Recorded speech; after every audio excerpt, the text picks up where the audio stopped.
Hope आप सभी लोग बहुत अच्छे होंगे और उतनी ही बेहतर तरीकों से आप सभी लोगों की पढ़ाई चल रही होगी। तो इस वीडियो में हम लोग जो है देखने वाले हैं आपके त्रैमासिक आकलन या बोल सकते हैं आपकी तिमाही परीक्षा कक्षा 8वीं की विषय जो है सामाजिक विज्ञान की सैंपल क्वेश्चन पेपर। याद रखना बच्चों, इसी टाइप के क्वेश्चंस आपको देंगे। और एक चीज याद रखना, ये वीडियो मैं इसलिए बना रहा हूं ताकि आप लोगों को एक आइडिया मिल जाए कि पढ़ना कैसे है। ठीक है, बहुत से बच्चे नहीं पढ़ रहे हैं, तो 8वीं वाले बच्चे ईमानदारी के साथ पढ़ाई करो, क्योंकि यही क्लास होता है बच्चों आप लोगों को अपना बेस बनाने का, आधार बनाने का। तो एकदम ध्यान से अच्छे से करते चलो। देखो कि 8वीं में कैसे कैसे प्रश्न आपको पूछे जाएंगे। तो चलो, हाँ, पूर्णांक क्या होने वाला है 80 का। समय आपको 3 घंटे देंगे। बहुत इजी क्वेश्चन से आप 1 घंटे में भी इसको कर पाओगे, देखना बहुत ध्यान से। देखो 2 अंक के लिए तो सिंपल से सही विकल्प दिए। क्या बोला जा रहा है, यूरोप से भारत पहुंचने की समुद्री मार्ग की खोज की है कौन, वास्को डी गामा। दूसरा, छत्तीसगढ़ का मंगल पांडे कहा जाता है किनको भाई, हनुमान सिंह को कहा जाता है। तीसरा, चाइल्ड हेल्पलाइन नंबर, तो बच्चों याद रखना चाइल्ड हेल्पलाइन नंबर कौन सा है, 1098। ठीक है, और ये तो सबको पर 1 नंबर वाला नंबर है। ठीक है, 108 एम्बुलेंस का है, 100 जो है पुलिस का है, ये पता होना चाहिए। क्लियर है बच्चों। फिर ये थोड़ा छत्तीसगढ़ में विधानसभा एवं लोकसभा की सीट पूछा गया, तो छत्तीसगढ़ में 90 विधानसभा और 11 लोकसभा सीट है, याद रखेंगे। ठीक है, फिर 5वां, निम्न में से कौन सी विधि तीव्र ढालों पर मृदा अपर्दन, अपर्दन मतलब वो माटी बहा के चला जाता है ना खेत का, है ना, उसी को रोकने के लिए वेदिका कृषि का उपयोग किया जाता है। फिर 6वां प्रश्न, निम्न में से कौन विश्व में तांबे का अग्रणी उत्पादक है, तो चिली।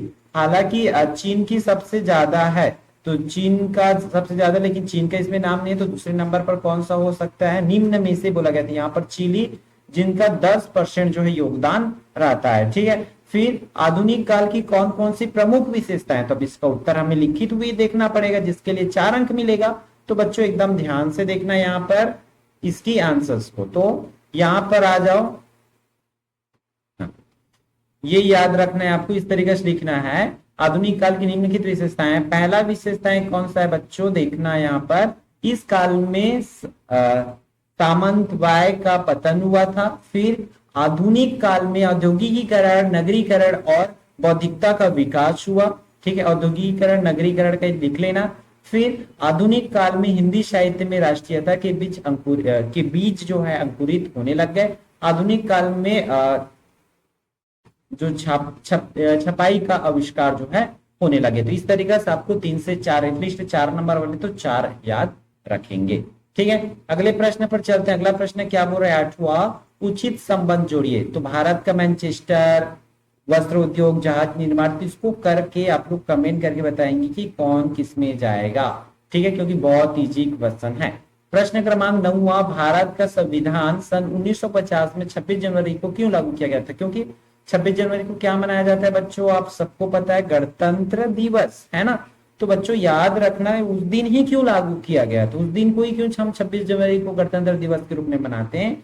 तो इसका आंसर्स के लिए चलते हैं कि कैसे आप लोगों को लिखना है। देखो, भारत का संविधान 26 जनवरी 1950 को लागू किया गया क्योंकि इस दिन में 20 साल पहले 1930 में भारतीय राष्ट्रीय कांग्रेस ने देश में पूर्ण स्वराज घोषित किया था, इस वजह से। ठीक है, तो और भी इसके उदाहरण कारण हो सकते हैं, तो बुक में जो पढ़े उसके हिसाब से आप देख सकते हो। ठीक है, आगे फिर संविधान, अगला देखते हैं, संविधान क्या है, संविधान सभा का गठन क्यों किया गया था। तो 4 अंक के लिए तो संविधान क्या है उसको बता दो। तो संविधान को सिंपल से बताओगे तो देश कानून चलाने के लिए नियमों की जो संग्रह होती है उसे ही संविधान कहा जाता है। संविधान सभा का गठन क्यों किया गया, तो संविधान सभा के गठन के लिए, चलो और भी दिखा देता हूँ यहाँ, क्योंकि आप सुन के भूल जाओ।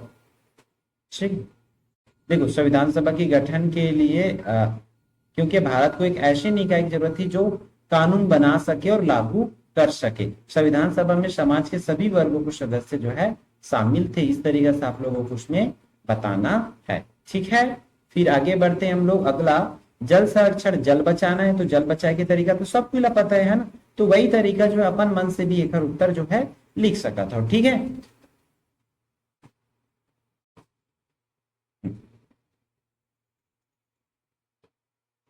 11वां प्रश्न को हम लोग छोड़ देते हैं ना। पेट्रोलियम को काला सोना क्यों कहा जाता है, तो इसके उत्तर देख लो पहले। उसके उत्तर कैसे हो जाएगा, पेट्रोलियम को काला सोना इसलिए कहा जाता है क्योंकि यह कई जगहों में क्या होती है, कई वजहों में मूल्यवान है। जैसे कि पेट्रोलियम को जमीन से निकालने पर यह काला होता है, दूसरा पेट्रोलियम को पाना मुश्किल होता है, तीसरा पेट्रोलियम से कई तरह के मूल्यवान जो उत्पाद है, ठीक है, मूल्यवान लिखेंगे यहाँ पर, मूल्यवान उत्पाद बनाए जाते हैं इस वजह से, ठीक है। तो ये आपको करना है। फिर 12वां में वही जल संरक्षण के उपाय, तो जल संरक्षण के उपाय इन तरीके से देखो, ठीक है, पानी को बचाने के लिए इन तरीकों का उपयोग किया जा सकता है, ठीक। अगला फिर प्रश्न क्रमांक 13 पे चलते, तो उसको अपने मन से लिखेंगे बच्चों इसको, ठीक है। फिर मौलिक अधिकार से आप क्या समझते हैं, मौलिक अधिकारों के नाम लिखिए, ठीक है। तो मौलिक अधिकार किसको कहते हैं बच्चों, तो हमें हर एक मनुष्य को अपने उनके अधिकार दिए गए हैं जिसे मौलिक अधिकार के नाम से जाना जाता है, ठीक है। तो मौलिक अधिकारों के नाम बताना है, तो मौलिक अधिकारों के नाम आपको पता होनी चाहिए, ठीक है। तो आप लोग लिख सकते हैं जैसे कि न्याय का अधिकार, समानता का अधिकार, है ना, ये सब चीज जो है मौलिक अधिकार, जो छह मौलिक अधिकार है उसके नाम आप लोग लिख सकते हैं। फिर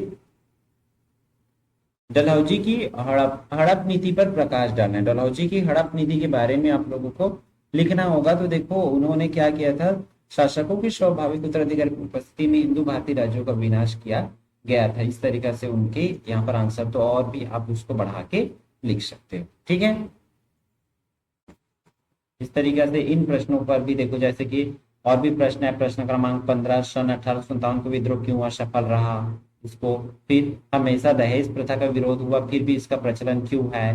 राष्ट्रपति की 4 महत्वपूर्ण शक्ति की, राष्ट्रपति की शक्ति कौन कौन सा है, इसको करना है ना। अगर मैं प्रधानमंत्री होता तो अपने विचार 5 में लिखे कि आप क्या क्या करते, आप घर पर कौन कौन से तरीकों से ऊर्जा बचा सकते हैं। तो इस तरीके से ही प्रश्न पूछे जाएंगे जिसके लिए आपको 10-10 अंक मिलने वाले। तो वीडियो को बहुत ध्यान से देखा करो, समझा करो, और कैसे लिखना है आंसर इन चीजों को, ठीक है, समझा करें, ठीक है। दहेज प्रथा वाला की आंसर ये हो जाएगा। फिर राष्ट्रपति की प्रमुख शक्तियां यहाँ पर दिया हुआ है, इन शक्तियों को लिख सकते हैं। अगर आप अपने बारे में जैसे प्रधानमंत्री होते हैं तो उसके आंसर आपको इस तरीके से यहाँ पर देना होगा। क्लियर है। ऊर्जा बचाने के तरीके वालों में ये सब चीजें को आपको लिखना होगा। क्लियर है। तो इस वीडियो में इतना ही, फिर हम मिलते हैं आने वाले इंपॉर्टेंट वीडियो में। जय जोहार।